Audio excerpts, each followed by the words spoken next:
Hi, welcome back to the second part of my personal challenge. It's time to turn this concept into a 3D mesh.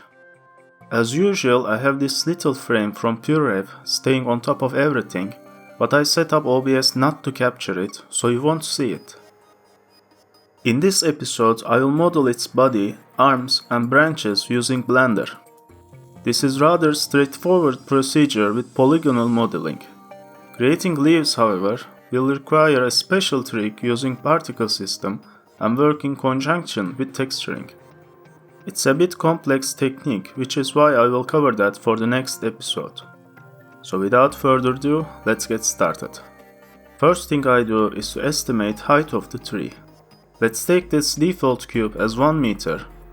So 2 of them on top of each other roughly makes a human size, and I will add 2 more for upper parts such as branches and leaves.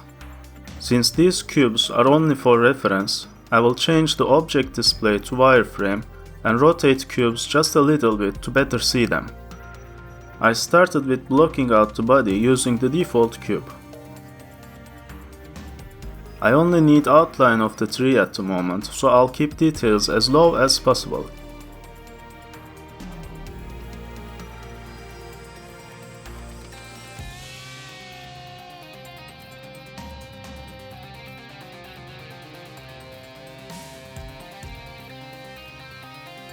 And I will get rid of vertices from left side, then add a mirror modifier. This way I can focus on one half of the mesh while the other side is automatically synced in real time.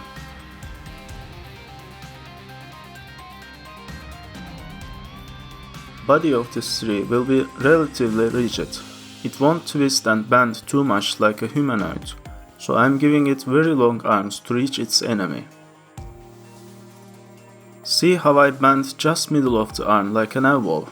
This little detail will indicate where to put bones and which direction the arm will bend while moving. Even in such small project, time is most valuable.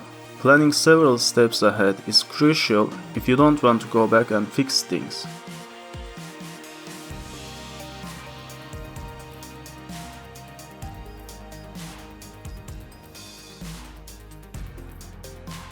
And sometimes you might need to save time.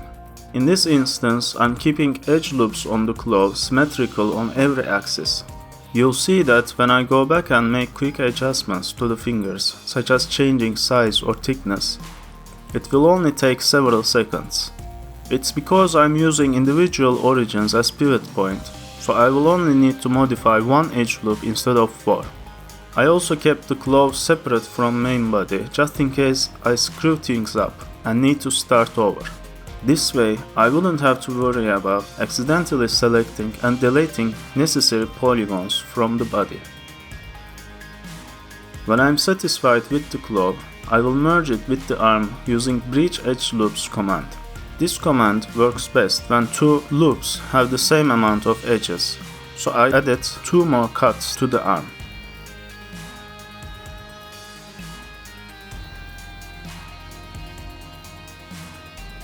Speaking of the arm, it still looks too thick. It needs to be indistinguishable from other branches, so I will thin it down a bit.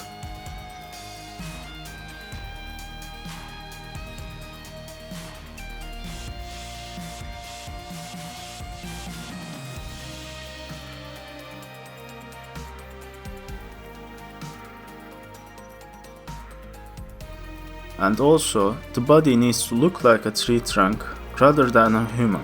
At this point I will apply the mirror modifier and use the shortcut Shift-Alt-S to turn edge loops into a circle.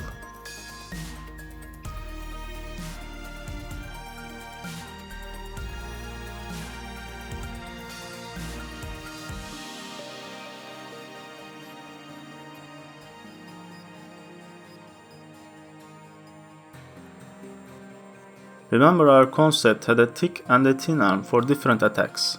Now that I no longer have symmetry, I can make adjustments to the other arm and make it thin as possible.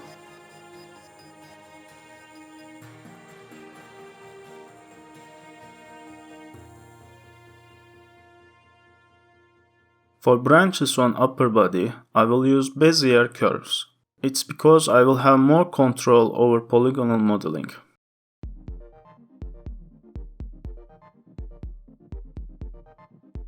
And creating a new branch as easy as copying it, changing its start and end points, and modifying thickness using bevel parameter. I will also keep the resolution as low as possible. We will be populating these branches with lots and lots of leaves on the next episode, so keeping the poly count minimum is the logical step here. While adding branches, I don't have to follow a certain pattern. It can be random, but I still need to keep a balance. Branches shouldn't spread too far from the body. This will expose the center of the tree and it will look naked. They also shouldn't stay too close to each other. If they do, and when we create leaves, many of them will intersect with each other and give us lots of unnecessary polygons. To help me with this situation, I need a guideline for leaves coverage before modeling individual leaves. For this, I will use metaballs. These spheres instantly merge with each other and quickly create boundaries for leaves area. Using metaballs, I can quickly modify the shape later on, and I can always add or remove spheres depending on what I need to create. I will hide metaballs for now and continue creating different branches.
You might be wondering why I'm calling these branches, but they still look more like tubes. It's because at the moment of this recording, there is no parameter to set beginning and end thickness of curves individually. However, there's an option to assign a taper object and use its width to create thickness difference between start and end points. This feature is useful to keep things at the same rate for multiple objects, or you can always create separate objects to use them as a taper object and maintain control over your curves without converting them to polygons. But in my case, I need different thickness for individual branches. I could go ahead and use multiple objects for taper, but I'm sure it will easily go out of control. Instead, I choose to convert curves to polygons and modify each loop by hand. It will probably take same amount of time without the chaos. But I might need curves later on in case I need to create a different looking tree, so I will duplicate them and move to a separate collection.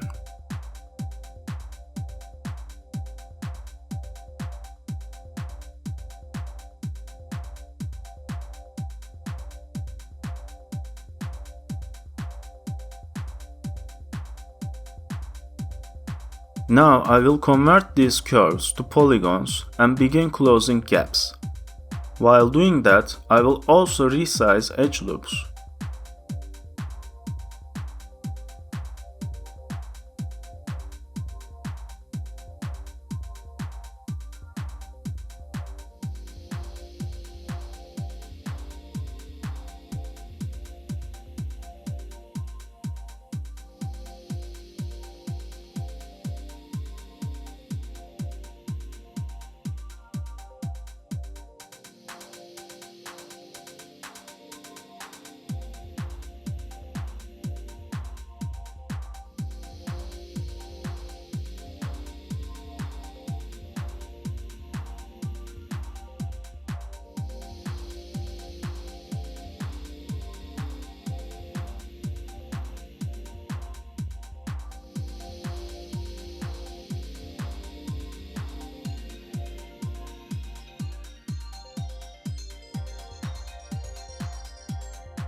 Now these objects are looking less like tubes and more like branches.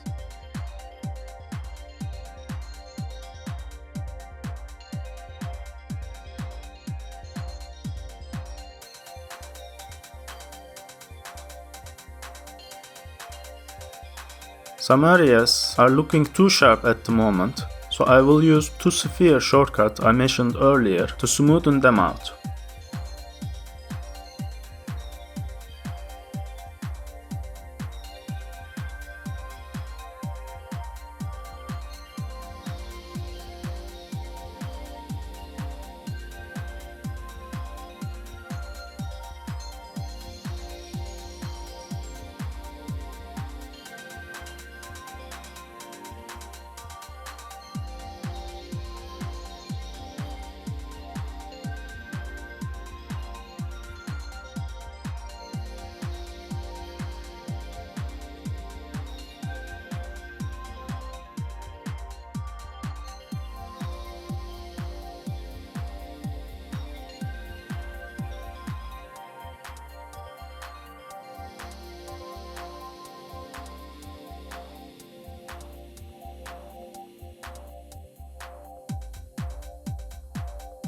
As you can see, I spent considerable amount of time to fine tweak one branch, and I rotated the camera too many times to check the result.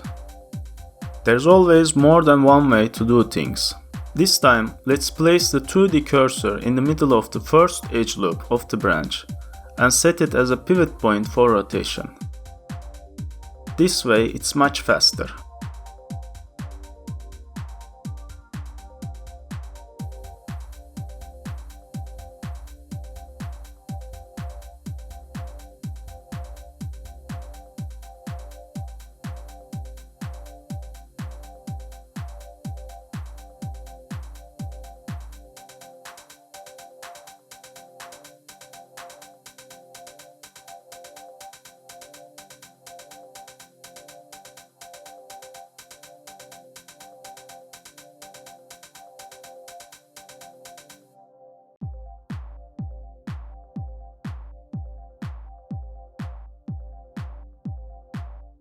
And we're almost done with the tree. On the next episode, I will show you how to create a bunch of leaves using one simple plain object. Thank you for watching.